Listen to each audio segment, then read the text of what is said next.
নমস্কার, চ্যানেল এবং বিনোদনে আপনাদের স্বাগত জানাই।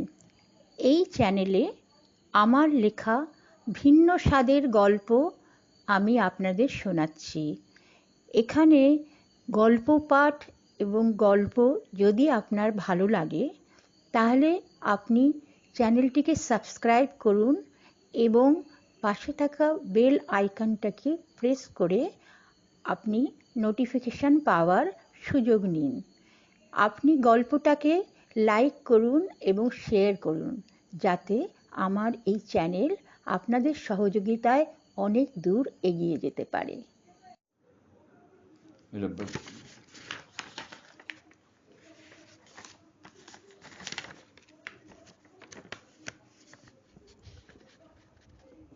ভৌতিক গল্প গ্রাস, রচয়িতা অসীমা রায়, গল্প পাঠে দীপেন পাল।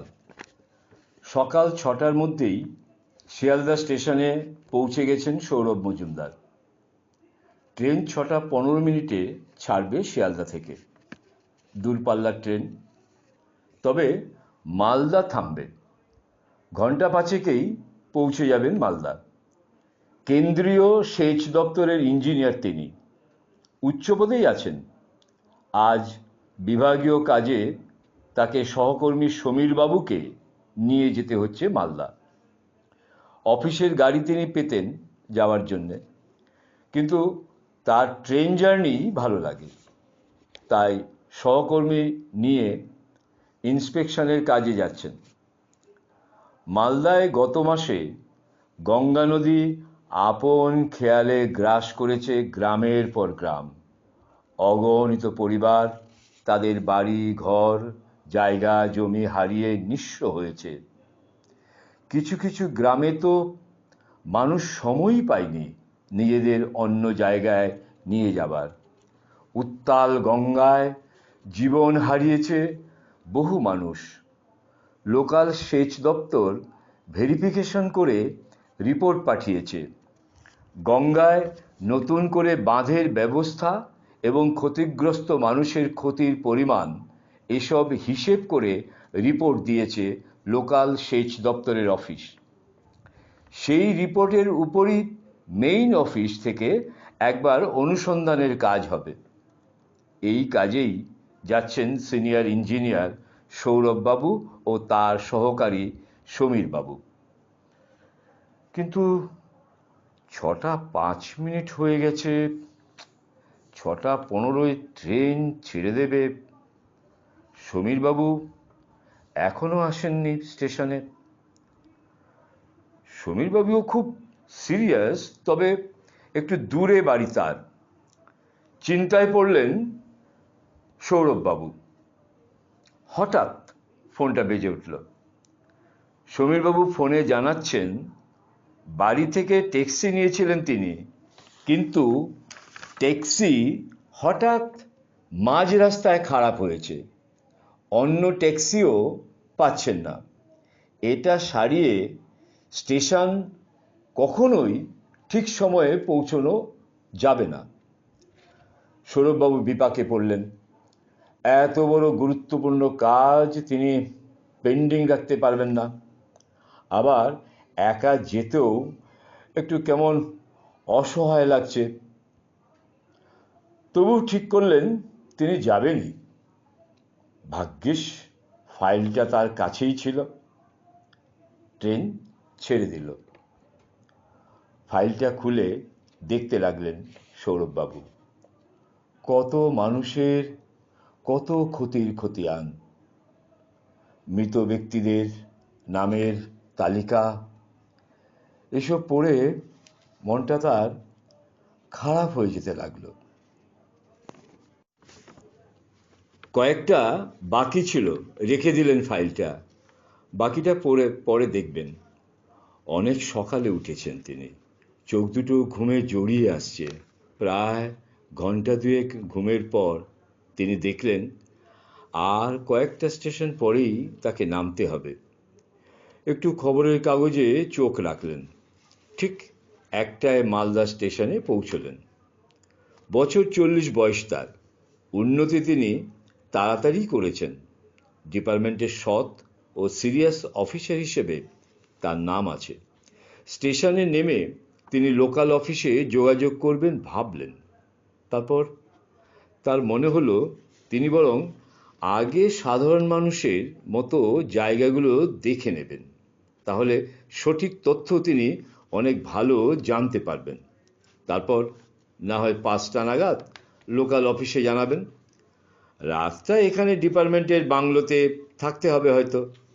তারপর কাল সকালে ওই অফিসের লোকেদের সাথে গিয়ে আবার দেখে নেবেন। তারপর রিপোর্ট তৈরি করবেন। একটা ভ্যানওয়ালাকে জায়গাটায় নিয়ে যেতে বললেন। ভ্যানওয়ালা বলল, ওই দিকটা তো সবই শেষ, ওইখানে যাবেন বাবু? আপনি মনে হয় কাগজের লোক, ওরাও তো কেবলই আসে। আপনারা তো মানুষদের জানান, কিন্তু কবে শেষ হবে এইসব? এত মানুষের বাড়িঘর, এমনকি মানুষগুলোকেও টেনে নিচ্ছে মা গঙ্গা। হঠাৎ হঠাৎ ভেঙে পড়ছে নদীর পার। সরকার কি বা করছে? যারা এইসব জায়গা ছেড়ে চলে গেছে তারা বেঁচে গেছে, কিন্তু বাবু সবার কি ক্ষমতা আছে নতুন করে জায়গা জমি কিনে বাড়ি ঘর বা করার? সরকার কেবলই বলছে এই হবে এই হবে, হচ্ছে কোথায়? হয়তো হবেও বাবু, কিন্তু কিন্তু যারা সব হারালো, যারা প্রাণে মারা গেল, তাদের সেই ক্ষতি কি পূরণ হবার? সৌরভবাবু চুপচাপ ভ্যানওয়ালার কথা শুনে যাচ্ছেন। সত্যি তো, গ্রামের পর গ্রাম গঙ্গার রুদ্র রোষে চলে যাচ্ছে জলের তলায়। মানুষের এই দুর্দশা অন্য মানুষ কি করে সহ্য করবে? ভ্যানওয়ালা তাকে একটা জায়গায় এনে নামালো। চারিদিকে জল। সে বলল, আপনি বেশি দূরে যাবেন না, ফটো এইখান থেকেই তোলেন। আপনার তো অনেকক্ষণ সময় লাগবো, আমার একটা বান্ধা ট্রিপ আছে, এই সময় আমি যাই। কিছুক্ষণ পর না হয় অন্য কাউকে পাঠিয়ে দেব আপনাকে নিয়ে যেতে। ভুলেও জলের কাছে যাবেন না, ওইখানে একটা মানুষও নাই, একটা বাড়িও নাই, সবই জলের তলায়। চলে গেল ভ্যানওয়ালা। সৌরভবাবু আস্তে আস্তে গঙ্গার পাড় ধরে হাঁটতে লাগলেন।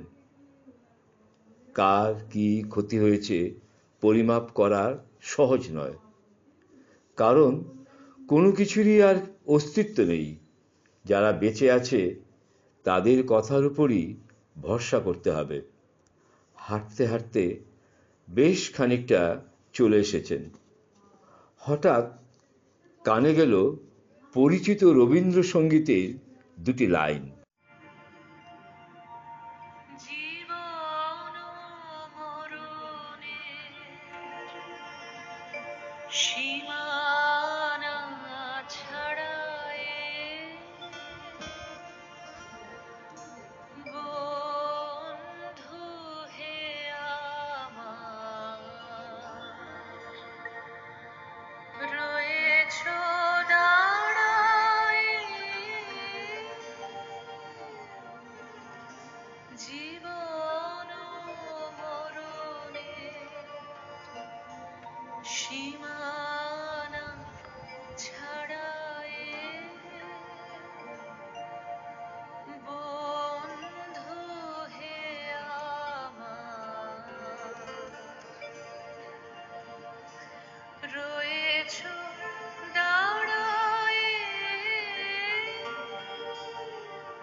খুব সুরেলা মেয়েলি কণ্ঠ, কেউ যেন মন প্রাণ দিয়ে গাইছে গানটি। অবাক হলো সৌরভবাবু। তিনি তো কল্পনাও করতে পারেননি এই গান এখানে এই ভাঙন ধরা গঙ্গার পাশে? কোথা থেকে আসছে ওই গানের আওয়াজ? ঘরবাড়ি তো নেই। হঠাৎ ভালো করে তাকিয়ে দেখলেন জলটা এক জায়গায় বাঁক নিয়েছে। সেখানে নদীর পাশে ছোট একটা বাংলো বাড়ি, সরু রাস্তাটাও আছে। একটু অবাক হয়ে সৌরভবাবু রাস্তাটা ধরে কয়েক পা হাঁটতেই পৌঁছে গেলেন বাংলোটায়। হ্যাঁ, গান এখনো চলছে। একটু কৌতূহলী হয়ে গান থামা মাত্র দরজায় টোকা মারলেন। এখন 4টে বাজে, শীতকালের বেলা, তাড়াতাড়ি সন্ধে নামে। তাকে অফিসে ফিরতে হবে। হঠাৎ দরজাটা খুলে গেল। দরজার ওপারে দাঁড়িয়ে আছে একটি মেয়ে, সাদা রঙের চুড়িদার পরা। ঘরটা প্রায় অন্ধকার, জানলাগুলো সব বন্ধ। একটা এমার্জেন্সি লাইট জ্বলছে খাটের পাশে। খাটে একজন ঘুমোচ্ছে, একটা চাদর দেওয়া তার গায়ে। মেয়েটির মুখটা পরিষ্কার দেখা যাচ্ছে না, কারণ এদিকটা আলো বেশ কম আর এখানে জানালা বন্ধ। মেয়েটি জিজ্ঞেস করলো আস্তে আস্তে, কে আপনি? কি বলছেন? সৌরভবাবু বুঝলেন এই মেয়েটি গান গাইছিল। সৌরভবাবু জানালেন যে তিনি সরকারি লোক। এই এলাকায় সব বাড়িঘর এখন জলের নিচে, অগণিত মানুষও খোঁজ নেই। তখন এই বাড়ি রক্ষা পেল কিভাবে?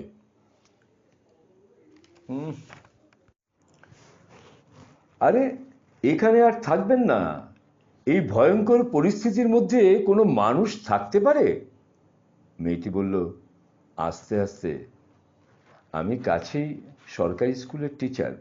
বাবা, মা ও আমি থাকতাম। বাবা রিটায়ার করেছে। আমার স্কুলের যাতায়াতের জন্য জমি কিনে এখানে বাড়ি করলাম আমরা। তখন নদী অনেক দূরে ছিল।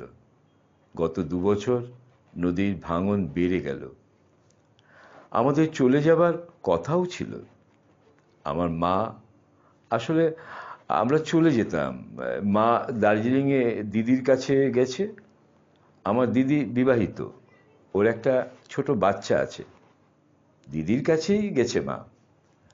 আমি আর বাবা স্টেশনের কাছে বাড়ি একটা ঠিক করেই ফেলেছিলাম। মার কদিনের মধ্যেই আসতো। কিন্তু হঠাৎ মেয়েটি চুপ করে গেল। সৌরভ বেশ ব্যস্তভাবে বলল, ঠিক আছে, ঠিক আছে, আপনারা কালই চলে যান সেই বাড়িতে বা অন্য কোনো বাড়িতে। সরকার আপনাদের ক্ষতিপূরণ বাবদ সাহায্য করবেন, তাতে আপনাদের বাড়ি নিতে সাহায্য হবে। আমি আপনাদের জন্য বিশেষ ব্যবস্থা করব। আপনি একজন মহিলা আর এই একজন বৃদ্ধ মানুষকে নিয়ে বিপদে পড়েছেন। আমি সব ব্যবস্থা, আমি সব রিপোর্টে লিখব। মেয়েটি একবার তার মুখের দিকে তাকালো। ঘরের অন্ধকার আরো গাঢ় হয়ে আসছে। মেয়েটি বলল, আপনাকে ধন্যবাদ। সৌরভবাবু বলল, কালই, হ্যাঁ কালই আমি আপনাদের আমার লোকজনদের দিয়ে বলে দেব, আপনাদের শিফট করিয়ে দেবে। আচ্ছা, এত সুন্দর গলায় ওই গানটা গাইছিলেন কেন? মানে এই বয়সে? জীবন মরণের সীমানা ছাড়াই কেন? মেয়েটি এবার কোনো উত্তর দিল না, কিন্তু একটু অন্ধকারেও তার চোখের জল সৌরভবাবুর চোখে পড়ল। নিজের বোন রুমকির কথা মনে পড়ল। মানুষ কত অসহায় অবস্থায় থাকে। ঘর থেকে বেরিয়ে এলেন সৌরভবাবু। আবার বললেন, আপনি চিন্তা করবেন না, কালই আপনাদের শিফট করিয়ে দেব। রাস্তা পার হয়ে আবার গঙ্গার ধারে এলো। হঠাৎ সে শুনল একটা ভ্যানের হর্ন। একটু দূর থেকে ভ্যানওয়ালা আর একটি ছেলে জোরে জোরে ডাকছে, ও বাবু, ও বাবু, আসুন, আসুন এদিকে, তাড়াতাড়ি পাস আলায় ভ্যানের দিকে আসেন। তাড়াতাড়ি পা চালিয়ে ভ্যানের দিকে এগিয়ে গেলেন।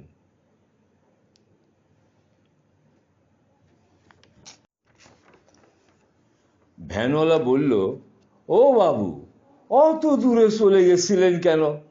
ওদিকে তো খালি জল আর জল। কখন মা গঙ্গা রেগে যান আর এই পারও ভেঙে যাবে। আমরা কেউ এদিকে আর আসি না। সরকার পাকা বাঁধের ব্যবস্থা করুক, তারপর দেখা যাবে। সারা রাস্তা সে মানুষের এই চরম কষ্টের কথা বলে যেতে লাগলো। সৌরভবাবু অফিসে পৌঁছলেন। পরের দিনের প্ল্যান করলেন। ওখানে ইন্সপেকশনে যাওয়ার জন্য টিম তৈরি করলেন, কিন্তু মেয়েটির শিফটিংয়ের কথা আলোচনা করলেন না। ওটা তখনই ব্যবস্থা করবেন। রাতে গেস্ট হাউসে রেস্ট নিলেন। সকালে উঠে রেডি হয়ে বসলেন। বেয়ারা টেবিলে চায়ের কাপ দিল। হঠাৎ তার মনে হলো, ওই যে ফাইলটা তিনি এনেছেন তার কয়েকটা রিপোর্ট তার পড়া বাকি আছে। একবার চোখ বুলিয়ে নেবেন। ফাইলের প্রথম রিপোর্টটা পড়লেন, কিন্তু দ্বিতীয় রিপোর্টটা পড়তে গিয়ে তার হাত পা কাঁপতে লাগলো। মৃত দুই ব্যক্তির নাম সুবিমল বসু ও তার মেয়ে চুমকি বসু। একজন ছিলেন রিটায়ার সরকারি কর্মচারী, আর চুমকি ছিলেন লোকাল স্কুলের টিচার।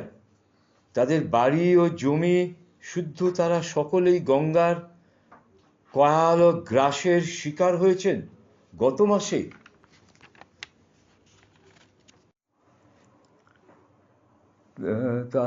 তাহলে তাহলে সৌরভবাবু পড়ে গেলেন মাটিতে। এখনো এখনো চোখের সামনে ভাসছে একটা ছোট বাংলো বাড়ি, তাতে এক বয়স্ক মানুষ শুয়ে, ঘরে সঙ্গী তার স্কুল টিচার মেয়ে। এইরকম এরকম অবিশ্বাস্য ঘটনা বিস্ময়ে বাক্যহারা সৌরভবাবু। ধন্যবাদ।